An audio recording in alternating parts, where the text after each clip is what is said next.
अध्यापकों नमस्कार, सत श्री अकाल, good morning, good evening, bye bye. क्योंकि शिक्षण विधि भी अपनी कंप्लीट होगी, मैं लागे लास्ट में था कराएगी। अब कुछ हम आगे शिक्षण विधियों का अभ्यास करेंगे और कुछ से ग्रामर का भी करेंगे ताकि आपका 30 नंबर का मैटर क्लियर हो जाए। अब बात यह है टाबरो, हाँ, एक तो अनुप्रति खुल गई है आपकी, नया बस आय वाला बना होना चाहिए, ऊर्जन आधार में होना चाहिए, वो नॉर्मल काम है, आप मित्र से जाके बनवा लो, ठीक है। अब दूसरी बात यह कि आप भर देना, आप ये मत सोचना ये रीड कीजिए, आपको मेन की तैयारी नहीं करनी है क्या? मेन की तैयारी जीके से करनी है, आपको सब व्यवस्थाएं हो जाएगी, आपको नोट्स वगैरह ऑनलाइन कोर्स सब मिल जाएगा। फिर अनुप्रति में आने के बाद फिर यहाँ आके करोगे, टेस्ट सीरीज ज्वाइन करो, आराम से मजे करो। तो इसलिए जाके जल्दी से जल्दी एक दिन लगेगा आपका, जाके मित्र अगर आप तारानगर में हो तो यहाँ आके गुरुकुल में आपका फ्री है, वो रजिस्ट्रेशन करवा देना अनुप्रति के ऊपर, ठीक है। तो हाँ, लास्ट बैच कोई लेना चाहे तो ले सकता है, जो भी पढ़ना चाहे, लेकिन टेस्ट सीरीज जरूर ज्वाइन कर लेना भी, गुरु नोट्स पे जाके टेस्ट सीरीज चल रही है, टॉपिक वाइज जल्दी जल्दी जल्दी जल्दी सल्टाओ भी, ताकि समस्या ना आए। हमारी क्या चल रही थी, हमारी हिंदी व्याकरण की बहुत सारी विधियां, किस विधि को किस विधि से पढ़ाना है, और हमने 2-3 तो पढ़ ली थी शायद। कौन कौन सी पढ़ ली थी, एक मिनट, गद्य विधि पढ़ ली थी और हमने पद्य भी पढ़ लिया था। आज हम पढ़ेंगे नाटक शिक्षण का। ज्यादा नाटक ना करिए यार मास्टर, मतलब किन की वो नए तरीके से कर रहा है, नाश्ते में कुछ कर रहा है। तो नाटक की शिक्षण विधियां, हिंदी की विभिन्न शिक्षण विधियां, जिसमें से आज है नाटक शिक्षण विधि। चलो पढ़ते हैं फिर नाटक शिक्षण विधि। नट धातु से बना शब्द है नटिनी, तो नट धातु से बना है जिसका अर्थ होता है नाचना, अभिनय करना, बिना मतलब ही बात करना, यार नाटक करना लग रहा है, अनुकरण करना, किसी की नकल करना भी नाटक है, नाटक वो नाटक। इसका नाटक का आनंद तभी आता है जब आप उसे प्रत्यक्ष रूप से अभिनय में देखते हो, क्या गजब का नाटक किया, क्या गजब। भरत मुनि कहते हैं कि मैं ऐसे नाट्य नामक 5वें वेद की रचना इतिहास सहित करता हूं। यह नाटक, किसी भी चीज को नाटक में कन्वर्ट कर सकते हो। चुगली करे, चुगली को भी नाटक में कन्वर्ट कर सकते हो, चाल के बता और मुंह भोर के बता, मतलब कुछ लोग तो सीधी बता दे भाई तेरे खातर न्यू कहो, कुछ लोग उसका इतना रूपांतरण करते हैं, उसी की लैंग्वेज में बताते हैं, मुंह बांको कर गिर, हाथियां कर गिर, चाल गिर, चालते बताए, मतलब वो होता है नाटक।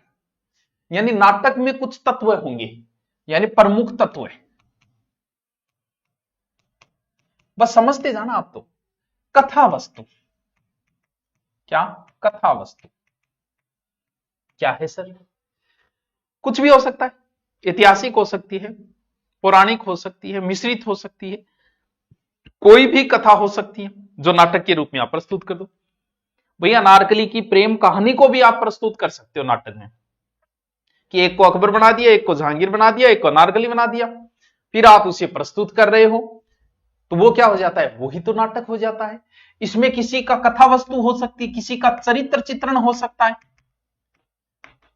क्या आज मैं महाराणा प्रताप को नाटक खेले, इसका मतलब आपने महाराणा प्रताप का चरित्र लोगों को बताया है, आपने शिवाजी का चरित्र बताया है। क्योंकि नाटक में 2 पात्र मुख्य होंगे, बाकी सब गौण होंगे, एक नायक होगा, एक नायिका होगी, नायक नायिका, ये 2 पात्र होंगे, हीरो और हीरोइन, सीधी सी बात ये 2 होंगे। नाटक मुख्य रूप से, नाटक में 4 प्रकार के नायक होते हैं, नायकों के भी प्रकार होते हैं, नायिकाओं के भी प्रकार होते हैं, प्रकार सबके होते हैं। जैसे पैरों की ओर देखकर चलने वाली नायिका, पादु विलोचन नायिका, तो नायिकाओं के बहुत प्रकार है, नायक के भी प्रकार है उस चरित्र में। जैसे एक नायक होता है धीर प्रशांत,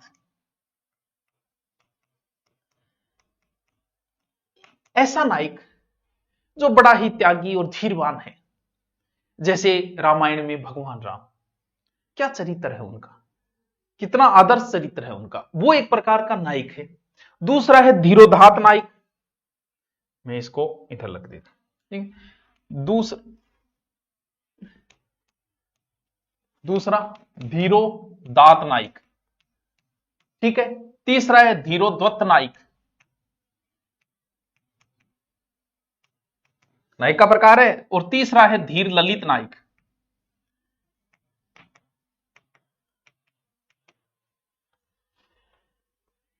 बड़ा ही महाशाली है नायक, लेकिन समाशील है पृथ्वीराज चौहान की तरह, सबको माफ कर रहा है। धीर दाता है वो एक प्रकार से। धीरोदत्त बड़ा ही नायक तो है, लेकिन बड़ा ही अहंकारी नायक है वो, घमंडी नायक है, मायावी प्रचंड घमंडी नायक। तो ये भी नायकों, क्योंकि आप फिल्म में देखते हो, कुछ फिल्मों में तो हीरो बड़े गरीब तरीके से, और कुछ फिल्म में हीरो बड़े अलग तरीके से पेश होते हैं, यानी नायक नहीं खलनायक तरीके से, खलनायक रूप में भी हीरो को प्रस्तुत कर दिया जाता है। ऐसी फिल्में भी आपने देखी होगी। अब होता है तीसरा नाटक में क्या क्या प्रकार बताए नाटक में। नाटक में एक मैंने बताया कि कोई कथा वस्तु होगी, किसी का चरित्र चित्रण भी हो सकता है। संवाद बड़ी महत्वपूर्ण चीज है किसमें, नाटक में, क्योंकि बगैर संवाद का नाटक का प्राण यही है। अगर बोला ही नहीं जा रहा है का नाटक, मूक फिल्म थोड़ी है, नाटक है। बोलना, प्रस्तुत करना, और यार क्या नाटक खेले सर, ढंग बोलने को नहीं आवे, फिर कई का नाटक। और कुछ लोग छोटी सी बातों में जान डाल देते हैं, वो तो नाटक पे प्रभाव पड़ता है देश काल और वातावरण का, तत्व है ये। क्योंकि नाटक में उस समय का भेष प्रस्तुत करना पड़ेगा। भाई ये नहीं है कि आप नाटक पृथ्वीराज चौहान का कर रहे हो और जींस पहन के कर रहे हो, कई का मतलब है, फिर कई का नाटक हुआ। भगवान राम का नाटक कर रहे हो तो उसी प्रकार की ड्रेस पहनो, उस समय की। कृष्ण का कर रहे हो उस समय की, महाराणा प्रताप की कर रहे हो उस समय की, क्योंकि ये चीजें तो बड़ी महत्वपूर्ण है, वरना फिर क्या मतलब हुआ। भाषा शैली, अब आप भगवान राम का नाटक खेल रहे हो तो टपोरी लैंग्वेज काम में लोगे क्या, उसमें भाषा शैली जो है वो ही नाटक को प्रसिद्धि तक ले जाती है। बोलने का तरीका नाटक को फेमस करता है। रोल तो कर रहे हो शिवाजी को, धीरे धीरे बोलने लग रहे हो, क्या नाटक यार, क्यों, क्योंकि नाटक की भाषा शैली सबसे महत्वपूर्ण पार्ट बन जाता है। फिर उद्देश्य, क्योंकि नाटक का कोई ना कोई तो उद्देश्य होगा ही होगा, बस बिना उद्देश्य का नाटक। आप शिवाजी का नाटक क्यों खेल रहे हो, लोगों को बताना चाहते हो उनका चरित्र। राम का नाटक क्यों खेल रहे हो, कृष्ण का क्यों खेल रहे हो, किसी का भी नाटक खेलो, आपका उद्देश्य जरूर है उस रचना के पीछे कुछ ना कुछ। और अगर अभिनेता नहीं है तो फिर नाटक की कोई उपयोगिता नहीं है। अभिनय के अभाव में नाटक नीरस है, वो तो नाटक न रह के कोई बेनाटक ये कहानी उपन्यास ही रह जाओ। इसलिए नाटक में बड़ा ही महत्वपूर्ण रोल है संवाद का, एक्टिंग का, बोलने का तरीके का, सब चीजें उधर है। तो अब बात है कि नाटक क्यों लगता है, उसका उद्देश्य क्या है। भाई स्कूल में नाटक कई बार खिलवाते हैं, नाटक 26 जनवरी 15 अगस्त पे चलता है नाटक। हो सकता है जनता के लिए नाटक का उद्देश्य सिर्फ मनोरंजन होगा। हम 26 जनवरी 15 अगस्त सोचते थे यार कोई नाटक हो जाए तो मजा आ जाए, बोल रहा है मजा आवा यार, हंस यार।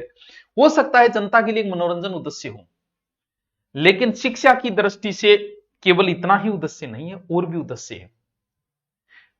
जीवन में मनुष्य के सामने जो जो परिस्थितियां आती है वो सब नाटक के माध्यम से पेश की जाएगी, और उन सब का ज्ञान मिलेगा विद्यार्थियों को कि देखो क्या समस्या आवे यार। नाटक में गरीबी है तो गरीब कपड़े दिखाए गए हैं, फिर वो गरीबी से उभरता हुआ दिखाए गए, तो ये चीजें दिखेगी। बालक सीखेगा कि बंदा विपरीत परिस्थिति में कैसे बाहर निकला। नाटक में स्वभाव का बड़ा अच्छा चित्रण होता है, क्यों, क्योंकि आप देख रहे हो उसके चेहरे की गंभीरता, देख रहे हो शरीर को, देख रहे हो मानव चरित्र दिखेगा। तो इससे मानव स्वभाव का बड़ा ही विचित्र है, जिसे समझने का मौका मिलता है नाटक जैसे फिल्मों में मिलता है। नाटक द्वारा ही मालूम होगा को भिन्न भिन्न अवसर के ऊपर हमें किस अवसर पे किस स्थिति में कैसा व्यवहार करना चाहिए। गुरुजी गुस्से मारे तो क्या करना है, गुरुजी बाबो गुस्से मारे जद के कहने और बाबो राजी हो रहे के कहने, राजी हो रहे जद थाना आईफोन की मांग करनी नहीं कौन करनी, रीस मायड़ा खेत वायड़ो आईफोन की मांग कर लेगा तो समझे क्यों, क्योंकि जीवन भी एक नाटक है। बैठे रहो, अब आप बैठे और सामने आपके कोई घूम रहा है, समझो कि नाटक चल रहा है, कोई इधर घूम रहा है, कोई उधर घूम रहा है, कोई आ रहा है, कोई रोटी ले आ रही है, समझो ये नाटक है जीवन। यानी आचरण उस समय कैसा होना चाहिए, यानी नाटक अवसरानुकूल होना चाहिए, किस अवसर पर कैसी बात करनी, वो चीज हमें कौन सिखाता है, नाटक। भाव व्यक्ति आती है, बोलने का ढंग, नाटक करेगा बच्चा, बोलेगा, बोलने की कला सीखेगा, तो ये नाटक के पीछे हमारे कुछ उद्देश्य हैं। अब हम देखेंगे नाटक की शिक्षण विधियां, जहां से प्रश्न पुटअप होते हैं।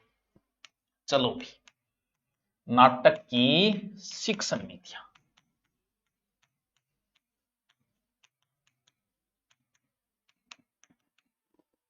पूरा होने जा रही है आपने। एक तो होता है आदर्श नाट्य विधि, ठीक है, आदर्श ब्याह को सीजन चल रही है आजकल तो,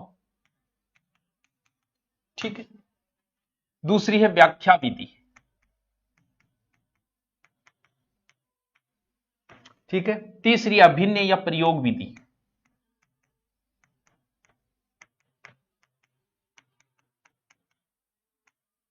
ठीक है। चौथी है समवाय विधि,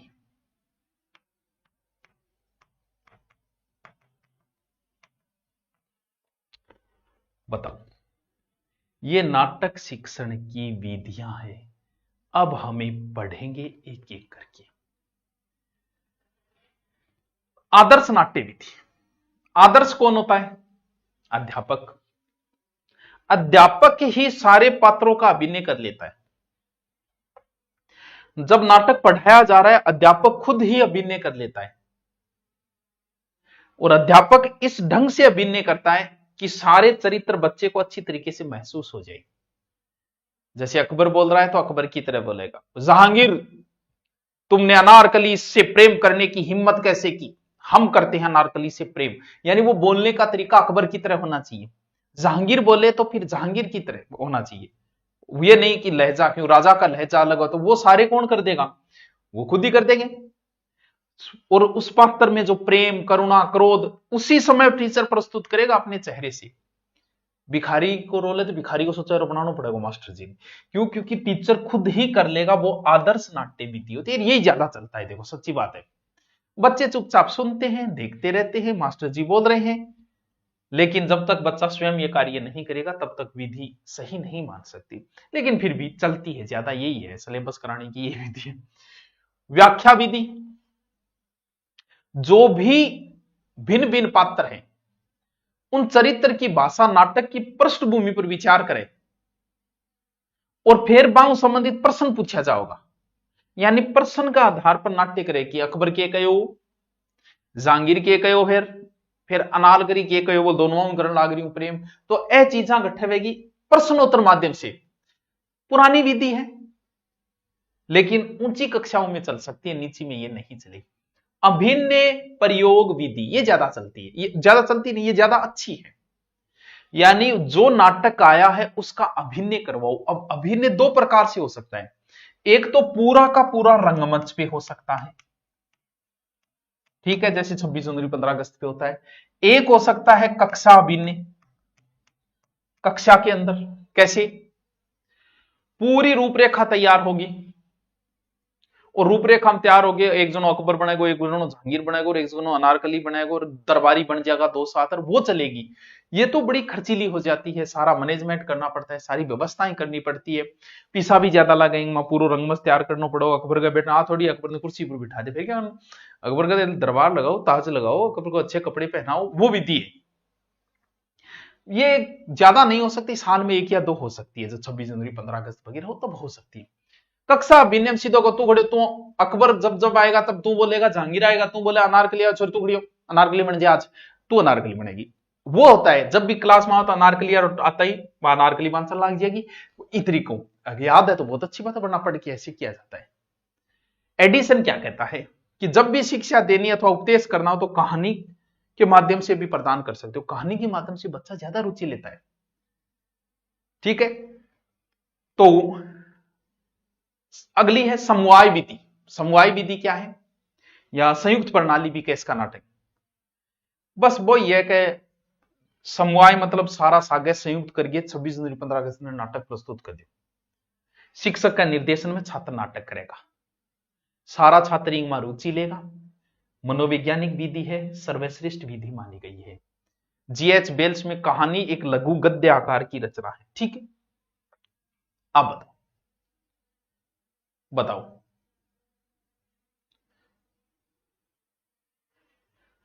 अभिनय जो होता है वो नाटक की आत्मा होता है, और अभिनय भी चार प्रकार की होती है। क्या? नाटक में सबसे जरूरी क्या है? अभिनय। अभिनय के भी 4 प्रकार है। जैसे एक अभिनय होता है कायिक,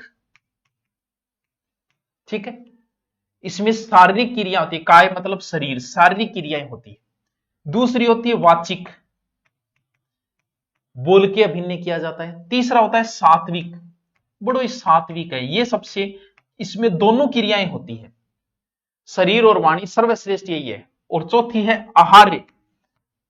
आहार ये क्या होता है? ये जिसमें हम कहते हैं वेशभूषा धारण की जाती है वैसी, जैसे शिवाजी की वेशभूषा धारण। ये थी बच्चों नाट्य शिक्षण विधि। अब बताओ बताओ, अब हम पढ़ेंगे कहानी। नाटक तो हो गया, सर हो गया। अच्छा, मैं बीच में कहानी के बारे में बता दी ये 2 बातें। कहानी कैसे पढ़ानी है, कैसे बतानी है। कहानी एक लघु गद्य आकार की रचना है, बिल्कुल रचना ही होती है। G.H. बेल्स ने यही कहा था, सॉरी A.G. बेल्स ने यही कहा था। लेकिन कहानी की कुछ विशेषताएं भी होती हैं, कुछ तो होती होगी, ऐसे ही थोड़ी होती है। कहानी में बच्चा सबसे ज्यादा रुचि लेता है। थे क्लास में जाके टाबरी नवी नहरी या बिखरेड़ा है, कोई क्या मिला रहे थे, कह रहे टाबरो आज आपको एक कहानी सुनाता हूं। अरे क्या बात है सर, क्या बात है, क्या बात है, बंद करे। क्यों? कहानी एक अलग बात है, कहानी में रुचि सबको होती है। मैं तुम्हें अब कह दूं कि आपको एक स्टोरी बताता हूं, आपकी रुचि अभी हो जाएगी। कहानी की विशेषता है, कहानी द्वारा बच्चे का मनोरंजन होता है, एनर्जी है कहानी उसके लिए। कहानी द्वारा बच्चे को अच्छे और बुरे का ज्ञान होगा। कहानियां ऐसी बताई जाएगी जिसमें पता चले कि ये गलत है, ये सही है। कहानों को उद्देश्य वह अच्छा चरित्र रूप से प्रदर्शित करना। ये शक्तिमान, शक्तिमान अच्छा करेक्टर है, प्रस्तुत किया जा रहा है, तो अच्छा चारित्रिक प्रस्तुत करना है, अच्छा करेक्टर। कहानी कभी भी दुखांत नहीं होनी चाहिए। कोई फिल्म ऐसी है जो सैड इन स्टोरी पे जाके खत्म होती है? एकमात्र फिल्म थी, पता नहीं कौन सी, जैकी श्रॉफ को कौन सी थी, जिसमें हीरोइन के पीछे हीरो सब कुछ बर्बाद कर लेता है, लास्ट में फिर जब हीरोइन तैयार होती है तो वो मना कर देता है। वो एक ऐसी पहली बार हुआ कि जब दुखांत अंत हुआ किसी स्टोरी का। वो फिल्म ज्यादा चली भी नहीं थी, नाम मुझे नहीं ध्यान में। तो कहानी का अंत बड़ा ही इंटरेस्टिंग और पॉजिटिव होना चाहिए, जैसे फिल्मों में होता है। कहानी की भाषा बहुत सरल होनी चाहिए, इजी लैंग्वेज, और ज्यादा पात्र भी नहीं होना चाहिए, नहीं गोड़ हो जाएगा वो बीच में गुण घुस गया रहे। पात्र ज्यादा नहीं होना चाहिए कहानी के अंदर। और जब बच्चों को आप कहानी सुना रहे हो तो हर आयु में कहानी का अलग अलग प्रकार होता है।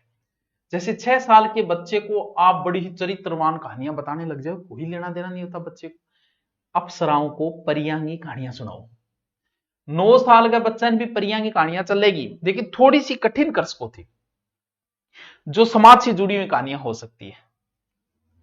10 वर्ष का टाबर ने वीरता की कहानियां सुनाओ, यात्रा की कहानियां सुनाओ। 11 वर्ष का बच्चा ने जानवरों की कहानियां सुनाओ, आविष्कार की कहानियां सुनाओ। 12 वर्ष का बच्चा ने महापुरुषों की कहानियां सुनाओ, जादू टोना जासूसी। 13 वर्ष में अभिरुचि रोचक कहानियां जो बच्चे को पसंद आई। 14 वर्ष में यह बड़ी अंधेरी डरावनी कहानियां, जंगल रांचली वह कहानियां सुनाओ। 15 वर्ष में इमोशन बच्चे का पैदा हो जाता है, इमोशनली कहानियां सुना सकते हो आप। अब मैं था ना परियां की कहानी सुनाओ, थार मादात का गुरुजी परियां ही छाप कोनी, वो पुली परियां चांदारी परियां धरती परियां कोई कहानी है तो बताओ।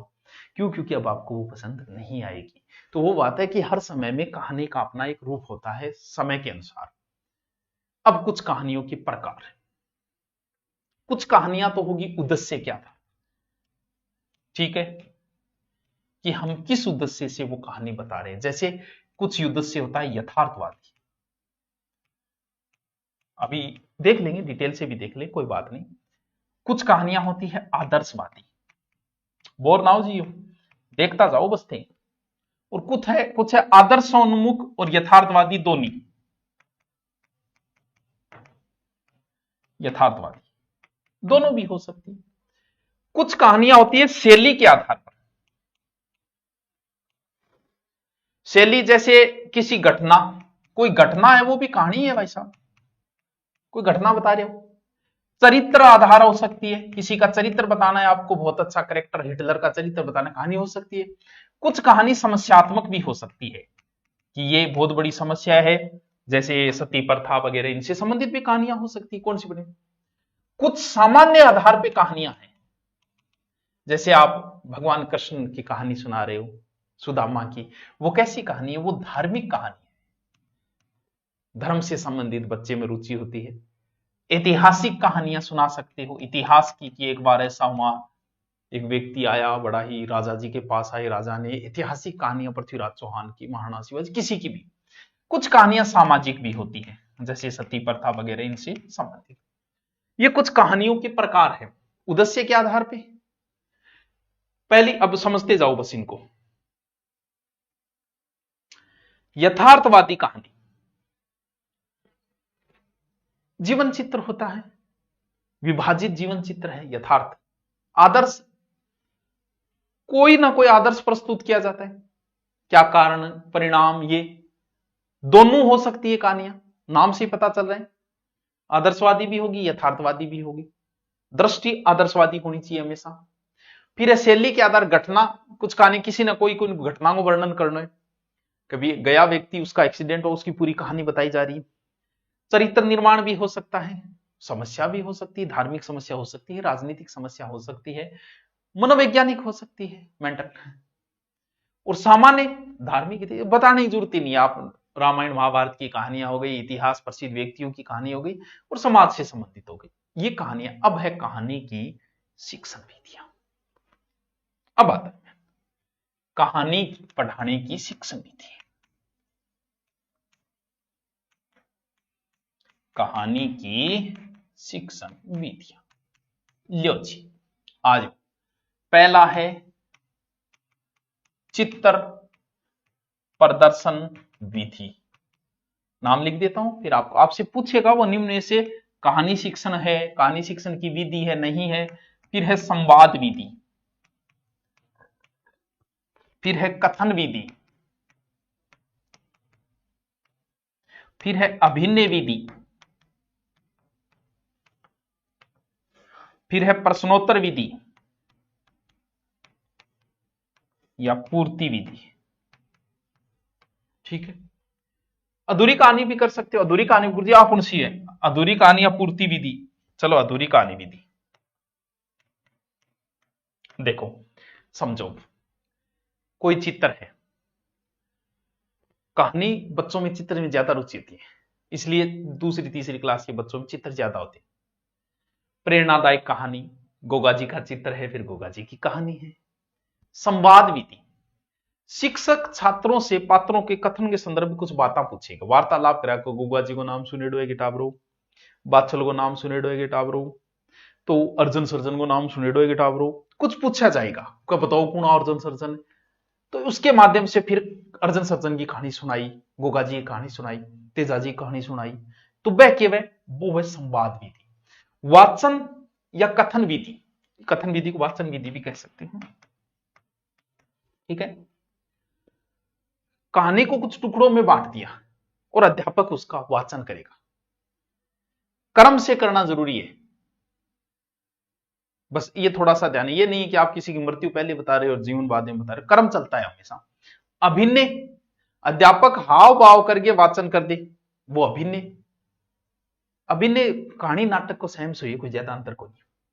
प्रश्नोत्तर विधि, कहानी निबंध के रूप में बच्चा के समक्ष प्रस्तुत करी जाएगी, जिसमें जिज्ञासावर्षक कुछ प्रश्न पूछे होंगे, उनको ध्यान में रख के कहानी सुनाई जाएगी। अधूरी कहानी, अधूरी कहानी में बच्चा बड़ी रुचि लेता है अधूरी कहानी विधि में, और उसको पूरा करना है। कैसे? आधी कहानी लिख दी, बीच बीच जगह छोड़ दी, पूर्ति करवानी, वो भी एक विधि है। तो ये अधूरी कहानी विधि हो जाती। अब आया कि गुरुजी क्यों पढ़ाई जाए, कहानियां क्यों पढ़ा? कहानी तो भाई कहानी तो कहानी रही, इसका ऐसा क्या उपयोगिता है? जनरल नॉलेज बढ़ेगा, महाराणा प्रताप की कहानी सुनाऊंगा तो क्यों एग्जाम में काम नहीं आएगा क्या? जनरल नॉलेज, तर्क वितर्क करने की शक्ति बढ़ेगी। कभी महाराणा प्रताप ने रहीम जी के परिवार को छोड़ दिया, तो बताओ बच्चों ये सही है कि गलत है, क्या सही है, तर्क वितर्क चलेगा इसमें। तो तर्क शक्ति, कल्पना शक्ति का भी विकास होता है। संकोच की भावना दूर हो, बच्चा प्रश्न भी पूछेगा, क्यों कहानी में बच्चे की रुचि है। अच्छे शब्द, अच्छे मुहावरों का प्रयोग करेगा। कहानी है एक प्रकार का मनोरंजन का साधन है, जो सरल रूप से प्रस्तुत हो जाता है, मनोरंजन अच्छा होता है। कल्पना शक्ति का विकास होता है कहानी से, साहित्य में वृद्धि बढ़ेगी, साहित्य में रुचि बढ़ेगी। अब है कहानी पढ़ते समय शिक्षक भी कुछ चीजों की ध्यान रखो। बच्चों को कहानी से बड़ा प्रेम होता है, बच्चे को बड़ा आनंद आता है, तो कहानी को चुनाव भी सही होना चाहिए। आनी छठी क्लास की किताब में थी बिहारी कहानियां सुनाना, बच्चा क्या समझ में आओगे, उसको प्रस्तुत करना टीचर के हाथ में, टीचर उसे कैसे प्रेजेंट कर रहा है, बीच बीच में खुद का भी जोड़ दे, हंसी मजाक जोड़ दे, अच्छा चरित्र जोड़ दे, तो टीचर पे भी डिपेंड करती है बहुत सारी चीजें। और दृश्यों को सरल तरीके से प्रस्तुत करना। एक चीज कहानी में सबसे, कहानी क्या करते हैं अपने टाइम में, गुरुजी कहानी वैसी थी वास्ता, अगर टीचर के खुद के मुख जमानी अगर वो याद है तो उस कहानी का प्रभाव अलग होगा। बांच के सुनाने की कौन, टीचर के खुद की अगर याद हो वो बताएगा, वो टावरों पाठ में आ चीज है, बड़ी प्रभावशाली होगी। तो टीचर के लिए भी ये जरूरी है। अगली है हमारी रचना शिक्षण। गुरुजी कितनी है बस, शिक्षण विधि तो होगी अपनी पूरी, अब हम कुछ प्रश्न भी करेंगे आगे धीरे धीरे। रच धातु से बना शब्द है, ल्यूट प्रत्यय, अन टापू प्रत्यय। रचना का अर्थ होता है कि रचना कर दी, यानी सजा दियो, संवार दियो, लिखनो ये एक प्रकार को, यानी सजाना, संवारना, लिखना, सही तरीके से रचना है। इंग्लिश में बोलते हैं शायद कंपोजिशन। रचना का बड़ा महत्व है भाषा में, क्योंकि शब्दों को कैसे पिरोना है वो रचना से सीखोगे। विचार दिमाग में विकास होगा किसी चीज पे रचना लिखवाने से। तो रचना के कई प्रकार है, जिसमें एक है जैसे मौखिक रचना। इसमें क्या होता है, मौखिक रचना है जो व्यक्ति बोलकर अपने विचार प्रकट करता है। आतंकवाद पे रचना किसी पे हो सकती है। लिखित, लिखित अभिव्यक्ति प्रस्तुत करेगा, वो लिखित रचना हो गई, वो लिखित हो गई।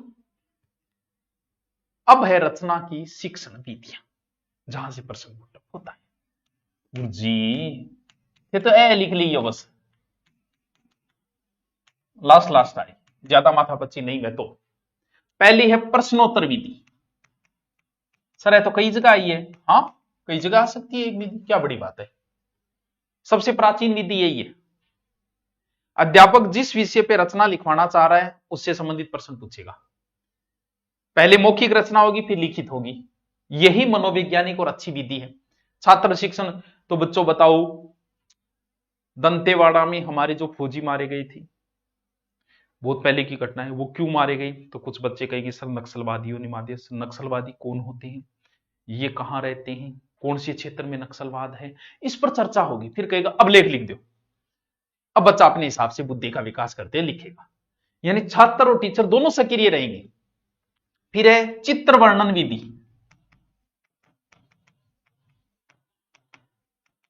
चित्र वर्णन विधि, अब कोई नई किताब विताब मत लेके आना, जो है आपके पास वही पढ़ो, जो नोट्स है वही पढ़ो। किताब सिर्फ लेके आनी है ऑब्जेक्टिव की, ऑब्जेक्टिव को निकालो, जितने निकाल सकते निकालो, आज तक के आए हुए निकालो, आपका पास हो जाएगा, मैं गारंटी देता हूं। आप ऑब्जेक्टिव निकालते जाओ। ऑब्जेक्टिव तभी निकाले जाते हैं जब टॉपिक पढ़ा हुआ हो, नहीं पढ़ा हो तो मत माथा फसी करना, नहीं बनेगा काम। चित्र कक्षा छात्रा समक्ष प्रस्तुत करी जाओ, पहले चित्र को मौखिक रूप से बताया जाएगा फिर हो जाएगा काम। ये प्राथमिक कक्षाओं में होता है, माध्यमिक कक्षाओं में। भाषा यंत्र प्रणाली, ये शिक्षण विधियों में भी आती है। वो ये छोटा बच्चा खेल में ज्यादा रुचि ले, इस विधि में 4 उपकरण होते हैं। टेप रिकॉर्डर होगा, एक रचना का रिकॉर्ड होगा, जो बात बतानी है वो रिकॉर्ड है, कैसेट होगी, रचना रिकॉर्ड है, चित्र होगा, फिर सहायक पुस्तक होगी। और पहले टेप रिकॉर्डर रचना कैसेट पर लगा के चालू करी जाएगी और चित्र दिखाता जाओगा। कई बार जैसे नहीं होता कि बहुत सारे म्यूजियम में ऐसे होता है ना, जैसे करणी माता के जीवन से लेकर अंत तक सारे चित्र बने हुए, तो एक जगह करणी माता जैसे किसी राजा के पास है तो बता दिया कि ये फलाने राजा है, कैसेट में चल रहा है वो, ऐसे माता ने सहायता की थी। एक कुएं का सीन है जिसमें 2 ओर से सांप जुड़ा हुआ है, तो बता दिया कि एक भगत था जो कुएं में गिर रहा, रस्सी टूट गई तो माता ने जोड़ा, वो कहानी साथ में चलती रहती है। तो कैसे टांग दी वैसे हो जाएगा, ये भी हो सकता है। रूपरेखा प्रणाली, सूत्र या प्रलोभन विधि, बहुत करवाना पड़ा है टाबरो है। प्रबोधन विधि, अट तक कौन सो आएगा, पहले सो नहीं गए थे और तो कोई बात को नहीं है। निबंध को आरंभ ई विधियों करीजिए। मध्य समापन वाक्यों रूपरेखा के माध्यम से दिया जाता है और छोटा छोटा वाक्य छोड़ दिया बेहिसाब, आराम से बच्चा भर देगा।